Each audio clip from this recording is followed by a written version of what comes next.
Hello, and welcome to the AgCulture Podcast, where we share insights about the future of agriculture. Each week, we dive into the stories, technology, and ideas shaping a sustainable and profitable future for farms and rural communities alike. I'm Paul Windemaller, host of the AgCulture Podcast, and today we have two special guests. Michelle Michael and Brandon Whitworth are two filmmakers that have gone out to tell the story of what the world would be like without livestock. Michelle and Brandon are decorated veterans of journalism. Michelle spent 2 decades in journalism, half that time working abroad as a military correspondent. So she knows what it's like to be in some interesting situations. And Brandon is a 2-time Emmy Award-winning television news photojournalist and international video producer. So they've got a lot of experience. They did a great job filming this documentary called World Without Cows, which was a brainchild of Mark Lyons, a very passionate person in agriculture that many of you might know as the CEO of Alltech. Now, Dr. Lyons wanted to show some of the challenges that our world faces and how livestock can actually be a solution, not part of the problem, to those challenges. So on today's episode, I get to talk to Michelle and Brandon about their journey of filming this documentary, how they came about finding the people to talk to, and what they learned along the way as they went through the process of putting this documentary together, and what they're hoping that the audience that sees this gets out of it. I really enjoy seeing their passion for their work and what they put together with this documentary, and I'm sure you're going to really enjoy hearing what they have to say about how they put it together, their thoughts on the whole topic around the world without cows, and who they're trying to reach with this documentary. So listen up. I know you're going to enjoy hearing my conversation with Michelle, Michael, and Brandon Whitworth. Hey, everyone. Before we get started with today's episode, I just wanted to take a second to thank our sponsors, Bank Barn. I love these guys and what they're doing to streamline banking and agriculture.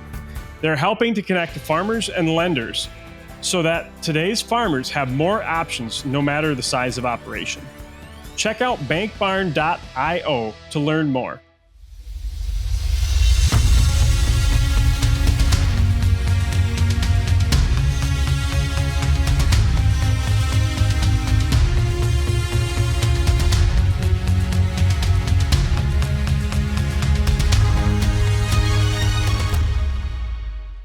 Michelle Michael and Brandon Whitworth, welcome to the AgCulture Podcast. I'm really excited for our conversation that we're going to have today. Paul, thank you for allowing us to be a part of this conversation. It's a really important one. This is awesome. Yeah, I'm excited because I don't think I've had professional journalists on my podcast before. Usually it's farmers or somebody that's immersed in agriculture in some other form or fashion. So welcome as the first journalist as well. We're here today to talk about a masterpiece that you guys have put together and produced called World Without Cows. So I don't know how many of our audience have seen it yet. I don't think you've fully released it yet, right? No, we've had a lot of private screenings at this point. Yes, and I thank you to Linda McDonald, a good friend and a friend of yours, that allowed me to view that when I was in Sweden. I really enjoyed being able to see that, and then reached out to you guys. So thank her for the connection with having this interview today. Absolutely. And I will say, as professional journalists, I'm going to be critiquing this entire interaction. So, we'll see how balanced this comes out. And you'll see how unprofessional I am as a journalist, right? I'm still a farmer. Well, yeah. And one thing I just want to say before we get started that I really appreciated about the documentary itself, the film, was it was a really candid and unabashed, balanced look at a deep question in agriculture. And you don't really see that a lot. Usually it's something where it's either really, really against what we're doing in agriculture, or maybe a little too Pollyanna on, hey, everything's great, we're doing great. So I really appreciated that balanced aspect of it. But you come at it from a journalist perspective. Is that something that you guys had noticed in agriculture too, looking at some of the other productions in agriculture?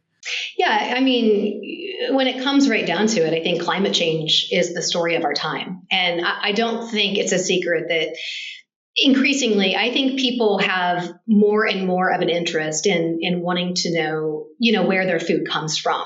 And specifically, when you get into this conversation around cows and climate, it's been pretty broken for a long time. And so as we set out on this journey, we quite literally went out with that one single question: are we better off in a world without cows? And we spent the better part of 3 years talking to farmers, ranchers, scientists, quite literally around the world.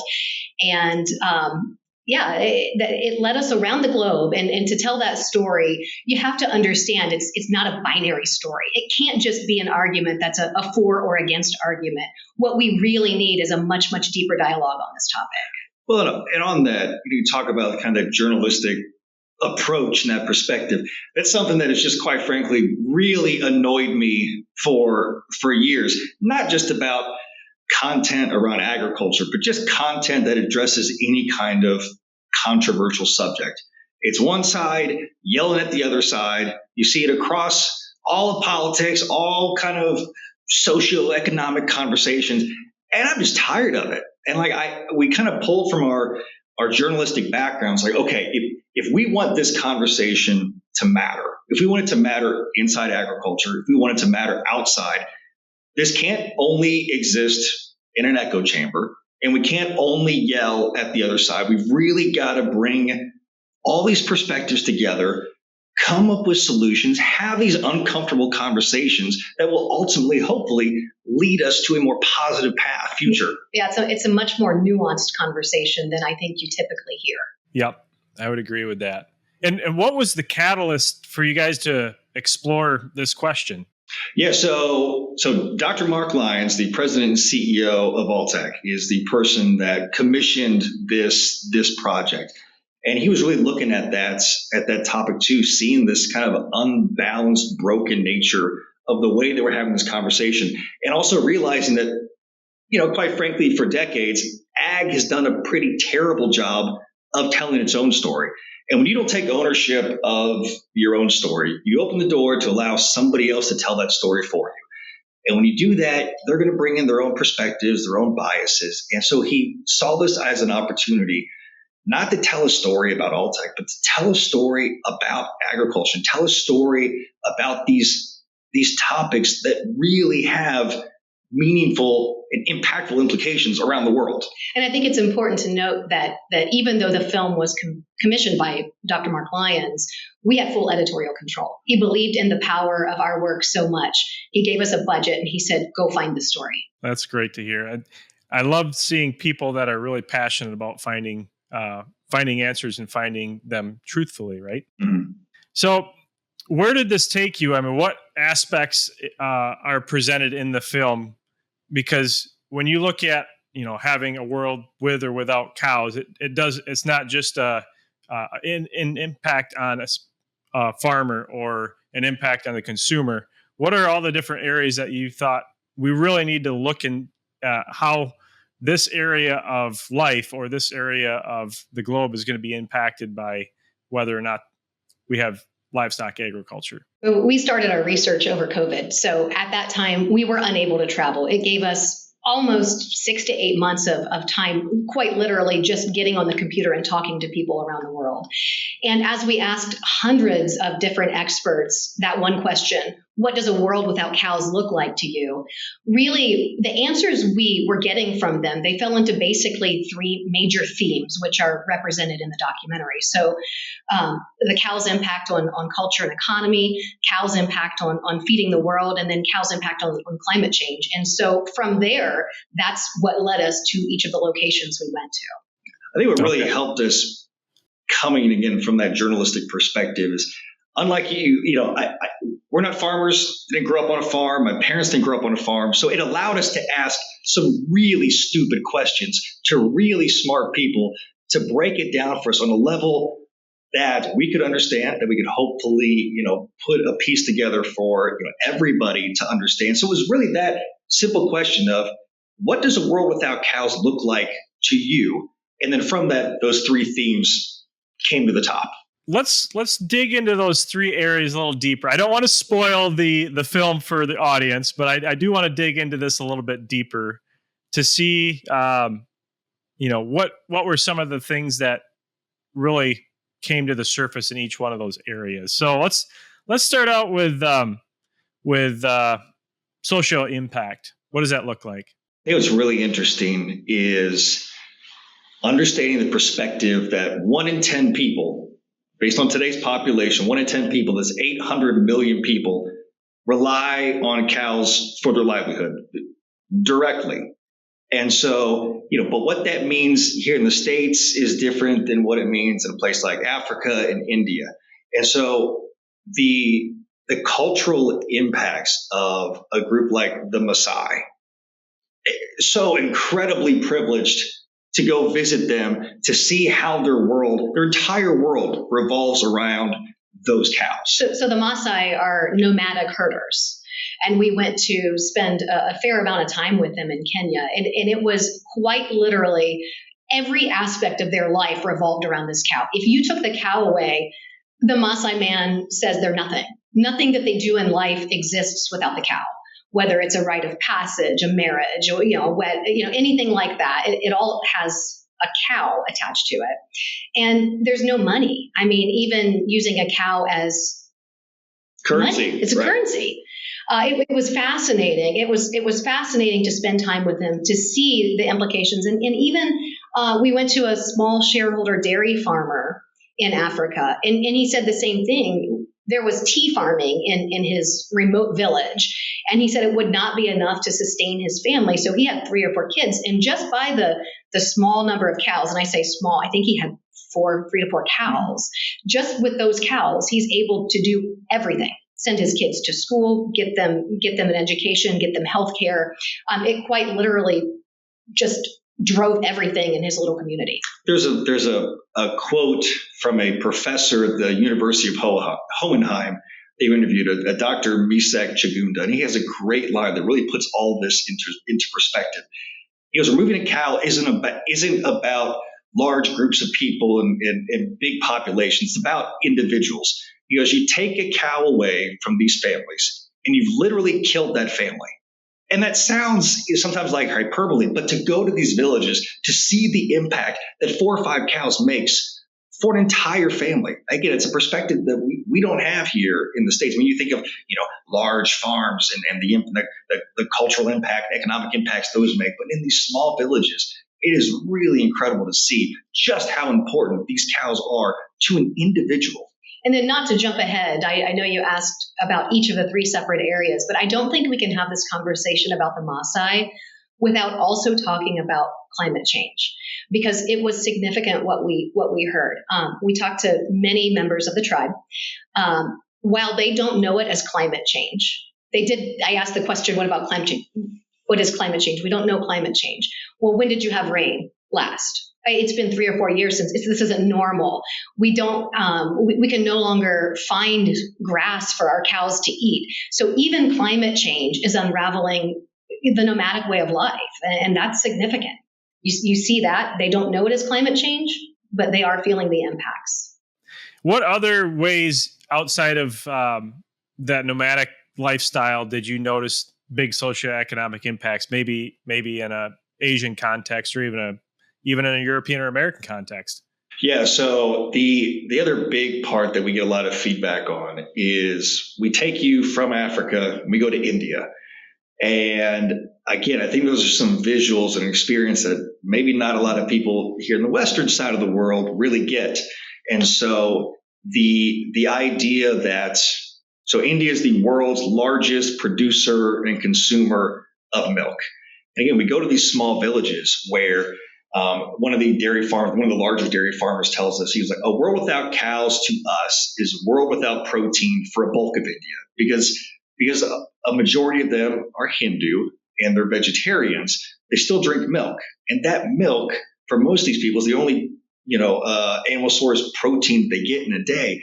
And so we visited this school, very poor area, and we saw kids lining up lining up in front of the classrooms, and they get one little bag of milk a day. And they're so eager and they're so happy to get that one little bag of milk, and they're excited. They're jumping up and down, and they just can't wait for it.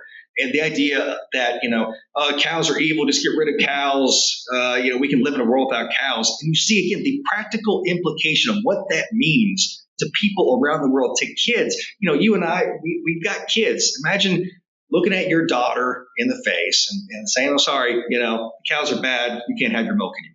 And it wasn't just what we saw. We actually talked to the village pediatrician. This was in the westernmost state of India, Gujarat. And once they started this program in the school where they gave the kids one bag basically of milk in a single day, they immediately noticed improvements in health. There was a lot less stunting and malnourishment. And also just something simple like test scores went immediately up. That's incredible. On the reverse side of that, did you look at what would happen with food systems if dairy protein wasn't involved with it?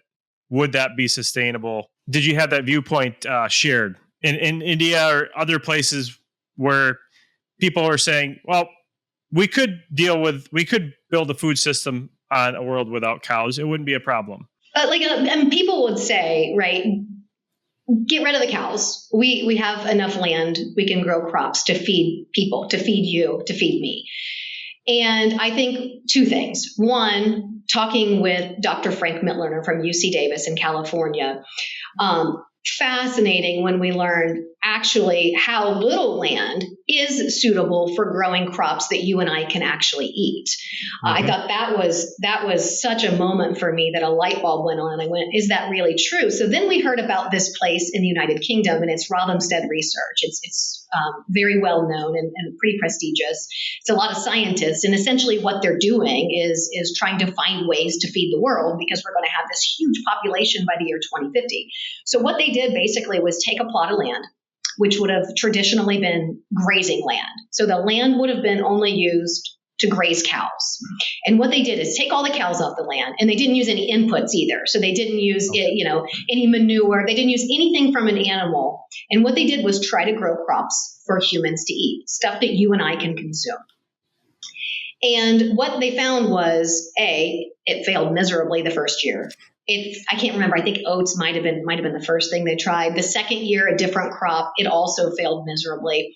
By the third year, they did actually sort of grow wheat that was suitable, had enough protein content for you and I to be able to consume. But what they found was the environmental costs were so significant that it, in the long run, would not help us. And so therefore, to them, a world without cows wasn't an option to feed the growing population either.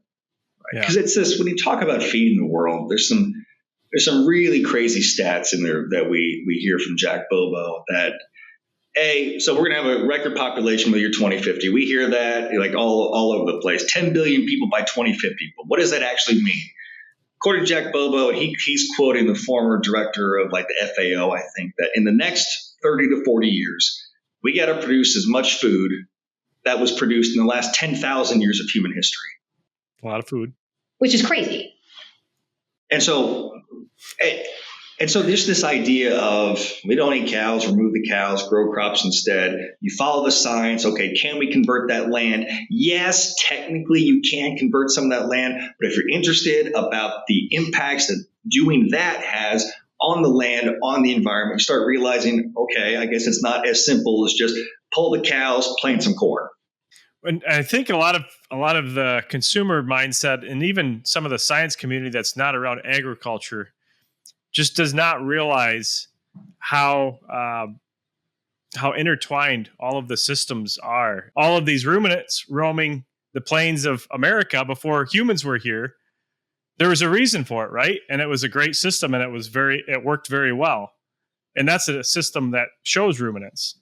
Yeah, and it's fascinating too. People talk about feeding the world into the future, and right now there's a food security problem. It's not just a future problem. We have it today. Michelle, you talked about the aspect of climate change, and livestock farming is often blamed, especially large-scale livestock farming, for a large share of greenhouse gas emissions. What does the documentary suggest about reducing these emissions through what we're doing today in livestock farming? And what are some of those opportunities that you saw that could go into the future for that? I think there's a couple really important things to consider here. One, a large farm, just because it's a large farm, does not mean it's a bad farm. A farm that's run badly is a bad farm. The idea that a large farm is a mega polluter is flawed. So let's just get that out of the way first. Dr. Frank Mitloehner broke down a couple things. He goes, okay, well, let's take the concept of meatless Mondays. That's a concept we hear a lot about in the States. You know, the best thing you can do to help reduce your impact is go without animal source foods one day a week, right? You see it in schools even. Some schools have adopted this. So he pulled up a study that modeled that very thing. If the U.S. went meatless Monday, you'd make an impact of 0.6% of a reduction of greenhouse gases. Let's take it to the extreme. If the U.S. went completely vegan, not just beef, but went completely vegan, if we made that big of a drastic change in all of our lives, how big of a change would that make? A 2.6% reduction in greenhouse gases. So that might help, but then a leading climatologist out of Oxford University, John Lynch, tells us, yeah, that might help. That's not going to solve climate change, though. So even if we made that big of a drastic change, that's not really what the heart of this issue is. Right. And I think what's also important to just note is that when it comes to this conversation around methane and climate change and how cows play into that, everyone agrees. Cows make methane. Right. Cows contribute to climate change. What I think was the most fascinating thing that I learned and what gave me a lot of hope through this journey was finding a place like Buck Island Ranch in Florida, in the heart of the Everglades. And what they're doing there, they're using such high-tech technology to measure all sorts of emissions. Basically, they want to become a sink for carbon emissions, which means they want to capture more than they're actually emitting on their ranch. And the amount of carbon that they're able to quantify and capture, and it's not easy to measure. So, I mean, these are ecologists and ranchers working side by side to sort through this information. And it's very hopeful. It's a hopeful story. And I think when it comes to this story of climate change, Dr. Frank Mitloehner, again at UC Davis, says really when it comes down to it, two countries matter, and that's India and Brazil. And what gave me hope was seeing this research at Buck Island Ranch and hearing that exact research due to similar climates, Florida and Brazil. Yep. It's possible that one day that same technology could be adapted in places like Brazil where we absolutely do need to reduce emissions. Well, and also there's a reality, maybe an uncomfortable reality, two parts. Climate knows no borders, right? Okay, so this is like a global thing we all gotta, figure out together. But number two, according to the IPCC, that's the UN's Intergovernmental Panel on Climate Change, 80%, that's 80% of global emissions from livestock occurs in developing countries. And I think, again, that's part of the story that you hyper-focus on in the States or in Europe. And yes, it's still important that we do our part to find ways to limit our impact. But this is about helping other places, other countries, improve their efficiencies, reduce their impact, and that's ultimately going to make the biggest impact. Right. That's one thing that that always gets me upset is when I see outstanding farmers in some of these developed countries like the Netherlands or the U.S. and we're trying to make these really, really small incremental improvements that, they help. But at the end of the day, if you spent that much time and effort helping these farmers like you're talking about in these developing countries, if you just help them give them better water access for their cattle or, help them understand a little bit of basic nutrition, they can double the production of their animals with very, very basic things. Basic knowledge that needs to be had in order to increase their production. And the carbon intensity of that production is halved. It was fascinating being in Brazil and India specifically, because when it comes to, we say, bring better practices to them to help them. It's exactly what you said. Sometimes it's how it's cow comfort, how to make your cow comfortable so it will make more milk for you. And I mean, that's, how do you scale that up? That conversation needs to happen, because we have to help those countries to get there. This isn't the West saying, be like us. So you can't take, it's not, there's different contexts. You just can't take one model and put it in a country, but we have to find ways to help farmers around the globe get there. Yeah. Did you see any of those things that stuck out to you as potential ideas as you were going around filming? Well, so it was interesting. You mentioned our mutual friend Linda McDonald and some of the work that she was doing in Africa. Is that very, very same thing?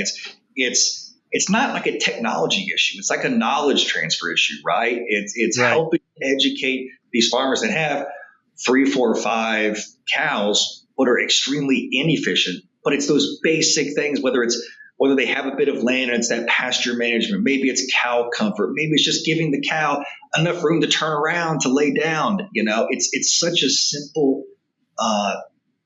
simple animal husbandry, type of ideas that, I think we get lost sometimes in the West with how advanced our systems are and how efficient we are doing this. We realize there's some very basic things that can help a lot of people around the world. And that's why I think this conversation is so important, this dialogue back and forth, because without this dialogue, where do we start?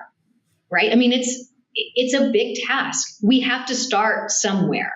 And we went to Rabobank and talked with Justin Sherrard, and he's not convinced we're working hard enough at the moment, is essentially what he told us. And he said we've got to get this stuff right in the 2020s. Well, look, we're approaching 2025. In another We're almost halfway. We're almost halfway. So we have 5 more years to get it right. It's a scary fact. And I think it's going to take all of us coming to the table, being a part of conversation, to actually drive meaningful change. And you had some of those change makers in the film. I want to talk a little bit about that. They're the movers and shakers in the sector, in the industry, livestock industry, as well as some of the foremost scientists like Dr. Frank. So how did you connect with these people? And I guess what were some of your initial thoughts as you were getting to know these people and interviewing them? Well, I'll tell you, our research and discovery process, went on for months. Because again, we don't have all the answers, certainly. We didn't even understand all the concepts of what we were trying to do. We had that basic idea of explore what a world without cows looks like. And so that starts with a couple people that we know within our inner circle. And they start leading you to who is actually a real expert in this area. And it just becomes this domino effect of people that are passionate and have the knowledge about these issues. And it keeps going from one to the other to the other. Before you know, we've talked to 100 to 200 different people, and they're all going, "Oh, great, you talked to him. Perfect. He knows more about the economic impact than I do. Oh, Jay, he's got the best perspective on dairy when it comes to global issues." And so it was really easy for us because everybody that we talked to was so passionate. And I think what's really important to understand on a farmer level, I love telling people this, is I think there's this common misconception that farmers are hiding behind their barn doors. Farmers are bad people. They don't want you to come on their farm and see what's going on.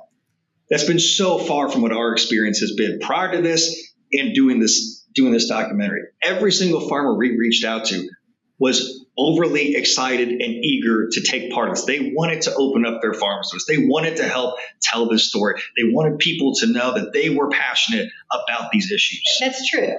But to your point on that, I think there might have also, Paul, been a point for us where we've been to hundreds of farms. We did lots of stories about sustainable farming prior to working on this documentary. And I think there was truly a point of us wondering, did we miss something? I mean, why do we keep hearing that the farmers are the bad guys? They're really making our planet worse, and they're the problem, not part of the solution. I mean, I think there was a real fear, an unknown. what are we missing and what will we actually find? And so it was quite a relief to meet the farmers and ranchers that we did, because they welcomed us with open arms. So how did you vet them as you're going around and doing these interviews to really understand, like, yeah, these guys aren't just painting a rosy picture for us. They're actually telling us what's really going on here. Well, I mean, we reached out to, I think, some of the brightest minds in the world of agriculture. And we very much wanted our story to be science-led. That was very important to us. And so, by and large, we had to reach out to scientists, people who really could give us a picture, which, by the way, if you've ever interviewed a scientist, it took us a long time to try to understand what was being said at times, because really to dig into the science as two people who don't come from that world, we were asking what you might think of as a lot of dumb questions, right? But I think sometimes when we have these conversations about big issues, we're at such a level that nobody can even relate. And so I think that helped us in our storytelling in this regard. There's also a certain level, trying to find a nice way to say this. I feel like we have a good BS meter when we're talking to people. And how it is. If everything is roses and sunshine, well, that's not reality. Like there are negative things, there are impacts, there are ways we can make these systems better. And so, sure, there were some times you talk to people, they're like, no, everything's great. I'm like, okay, well, that's not quite the truth. And then similarly on the other side, we included a different perspective, a vegan perspective. And it was kind of a challenge for us of how to include that voice, because on that side, there's a lot of all of agriculture is terrible and they're poisoning everything that we eat. I'm like, well, that's not someone I want to have an educated conversation with. That's emotionally charged conversation.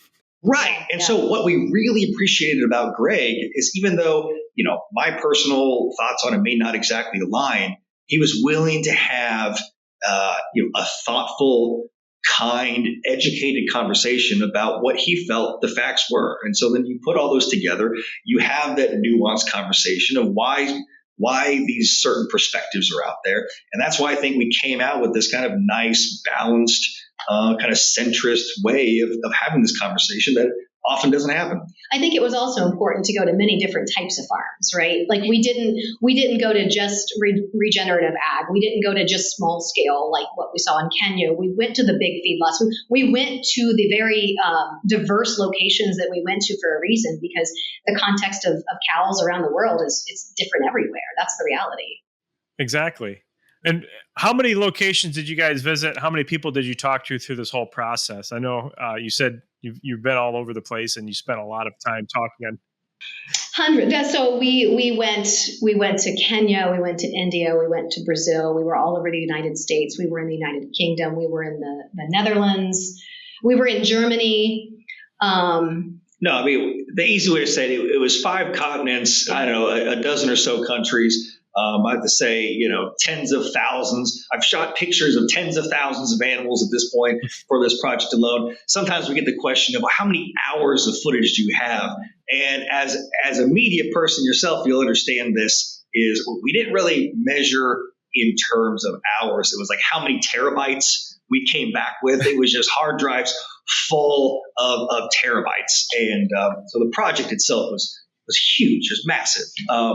But it was a real privilege to be accepted, to be invited, to see these different systems, these different cultures, the way cows impact our lives on so many levels across the world. It was, the best thing I've ever been part of. Yeah, it really was.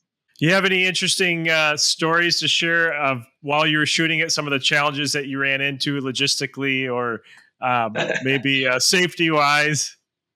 Well, there were the elephants in Africa, and we couldn't charge our batteries one evening. But no, I think if you've ever, traveled, it's stressful anyways, right? Even if you just have your one little carry-on that you take on the plane, TSA's yelling at you, and, it's just a stressful process. Well, we took 15 cases of, and by the way, we, coming from the journalistic background, I would say we shot this documentary we took as little as we could take to make it work. Yeah, I take it as a compliment is sometimes people want to ask like, oh, what was the production crew like? And how many people went with you? It's just us. It was us with a couple cameras and the equipment to support those couple cameras. But yeah, getting in and out of countries that some countries are more advanced with the way they catalog everything. And there's some countries, they open up a giant padfolio with like loose leaf papers, and they want to take down every single serial number of what you're bringing in and out, and you've only got like an hour long connection, and you got to get to the next country, and you're thinking, oh my gosh, this is where it fails. I have to spend the night in Singapore. It's crazy. Yeah, I spent the last year traveling as well in 12 different countries, I think 4 different continents, and it was most of the time I just had carry-on with me, so I can't imagine all of the stuff that you took with you and all of the places that you went trying to get that through. So kudos to you guys for getting it done. Thank you. Thanks. So I guess one question that I had, I think I know the answer to this, but I'd really like to hear it from your perspective. Who did you make this film for? Is it for the person that's farming? Is it for a vegan to watch? Is it for the everyday consumer? Who did you really make it for? Paul, I think it's all of our story. I think climate change truly is the story of our time. What future we have, we all have a part in it. And I don't think if we come at it any differently, we're not going to succeed. We all have to come to the table to make this planet work. I mean, I have children. I would like to have grandchildren someday. And I think we all have the same goal. And I think there's something for everybody to take away. And especially, at a time in our lives where I think there's just so much misinformation, right? Mm-hmm. I felt proud to come at this from a scientific point of view. And I think there's really a takeaway for everybody because we all have a part. What's been interesting is, so this has played for, agricultural groups. And people come out of that and they go, oh, this story is for the farmers. And this played for other people that might be involved in government. And they go, oh, this story is for the policymakers. And then we played it. We were just in Southern California in San Pedro. So still in LA County, just south of Los Angeles proper. We were in the little film festival there. And so it played for a small group of people that we later learned during our Q&A that most of them self-identified as vegans. You're in Southern California, a lot of vegans down there, and their eyes were wide open, and they were excited and they were eager, and they said, I've never heard of this conversation had in this way. A lady told her, she goes, look, I'm vegan. I'm still going to be vegan, but I've never heard this conversation like this before. I want to take this to my community. I want to take this to my policymakers. I'm a normal person, but how do I help you get this message out there? And so that's been really amazing to see. Very rewarding. Selfishly, it's a very rewarding thing to hear at all these different levels. People say, "Oh no, this story's for me. It's for my group," and we just keep hearing that around the world as it's being shown. And so, yeah, I think it's a lazy answer sometimes to say, it's for everybody. But I mean, this is all of our stories. We're all impacted in this way, whether you're looking at climate or you're looking at the way they feed us or the cultural and economic ways they impact our lives. This is our story. Oh, that's great. That's an incredible story. And one of the things that I thought of when I saw it too is you can't watch this and say it's not well done and well presented. It doesn't matter if you're vegan or a farmer or just a regular consumer. So I really appreciated that aspect and building this film in the way that you guys presented it. I appreciate that, Paul. Thanks, man. So just wrap it up here. Where can people view this and when does it officially come out?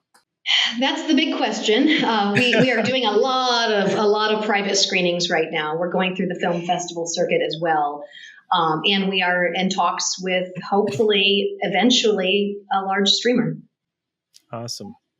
We keep an updated list of screenings happening around the world at worldwithoutcows.com. Again, right now, most of them are kind of inside ag industry events, but it's also being sent through the film festival circuit.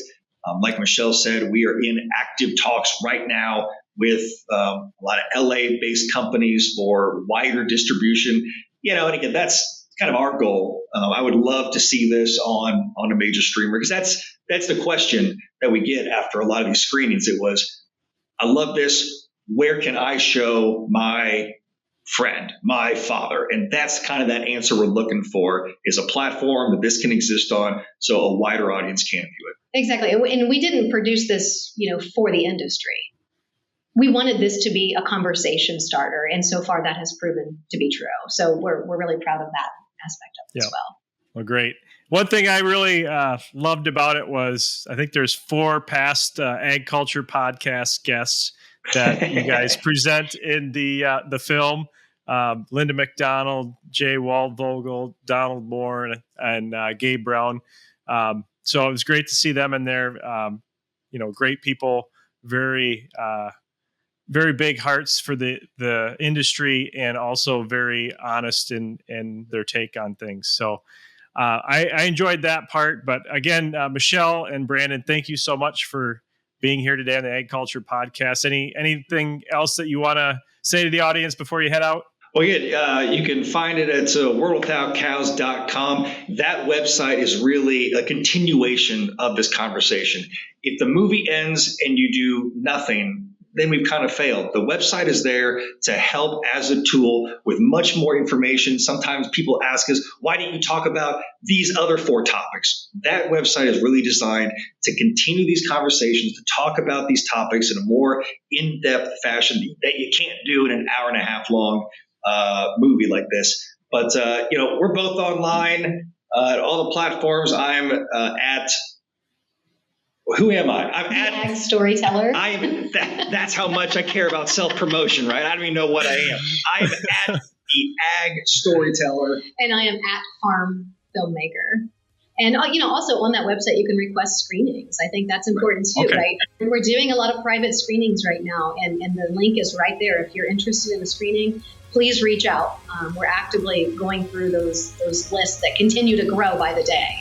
Well, perfect. We're going to have that in the show notes. So if you're listening, check out the show notes. We'll have the link for that in there, as well as a link to both of your social medias. So again, Brandon, Michelle, thank you so much for coming on today. I really appreciate it. Paul, thank you for the time and for showing such interest in this important conversation. Yeah, Paul, thanks a lot, man. Thanks for listening to another episode of the AgCulture Podcast. If you enjoyed today's episode, please subscribe and leave a rating and review. It's the best way we can stay connected and you can support our community. Don't forget to check out the World Without Cows link that's in our show notes and see the website that's there with all of the information. Request a showing of that documentary. I think that'll be very valuable for you. And again, thanks for tuning in. I'm Paul Windemuller, and I'll see you next week for another exciting episode of the AgCulture Podcast.